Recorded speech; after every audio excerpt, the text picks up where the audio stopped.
So in all four services, a lot of service members were injured while they were in the military, and they've gotten out and they're fighting through getting their VA benefits or benefits related to the medical evaluation board that they probably should have gotten. Say they got it separated on a misconduct separation, or maybe they just ended their term of service, whatever it may have been.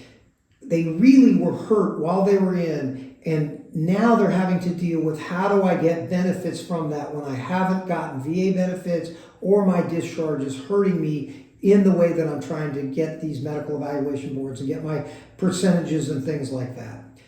So when you have gone to the Board of Corrections, either for the Army, for the Navy, Marines, Air Force, Space Force, whatever it may be, and you've tried to go and you've put your medical evaluation stuff up there, you've asked for a medical evaluation board that goes all the way back to the time of your discharge, and you're not doing this through the VA, but you're doing this through the Navy or whatever service that you were in.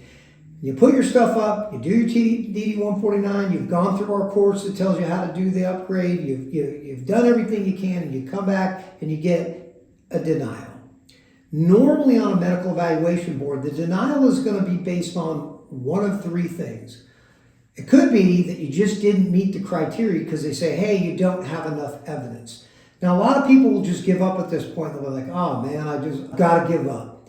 Now, one of the things you can do is you can actually read the letter and say what kind of information you're missing. So if it says that in that letter, your denial letter, that they needed more evidence that there was a service-connected injury during that period of time, you can go out, and there's lots of people that do service-connected letters. There's doctors that if you want them to talk about your PTSD, you want them to talk about your knee injury, whatever, you can go out and get a service-connected letter, and it might cost you a little bit of money, but it could very well be worth it if you're looking for back pay that goes all the way back. There's other things that you can do as far as you can go back and find people that saw the accident where you got hurt. You can get letters of support. So you're going to go back to a connection between your injury, that it's service-connected, and that it affected your discharge.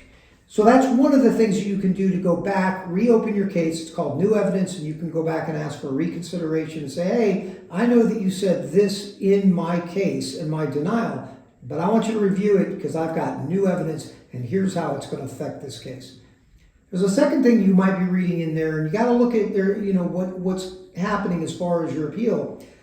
But they could also have told you, yes, we think you had an injury, but we don't believe that you should have gotten service compensation for it, or you were fit for duty and you did not have the right to a medical evaluation board.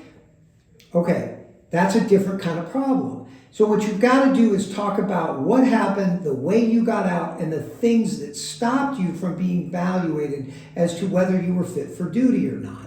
And there's all kinds of things you can do here too. Same thing. You can go get a letter from a doctor that shows that you were not properly advised as what you should have been told on the way out. You can use your VA records to show that you actually are getting compensation now, and that if it would have gone right, you would have been evaluated for a medical evaluation board at the time, and that's what should have actually happened. And this is both a procedural and it's also a substantive defect that they can look into, and it's unfair. So you can build a case around that.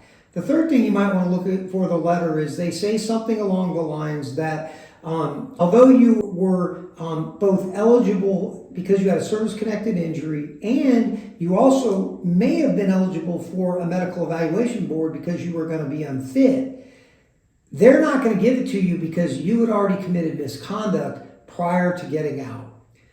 This is kind of a little back and forth, deceptive way that the board is dealing with you, because if you would have been injured while you were in and you would have been properly evaluated, even if you had committed misconduct, what they should have also done is they should have looked at you as far as having the ability to do a medical evaluation board. Because if both of those things were done at the same time, if both of those things were sent up through the command, then a 2-star or the General Court Martial Convening Authority has the ability to pick which one that you should have gotten.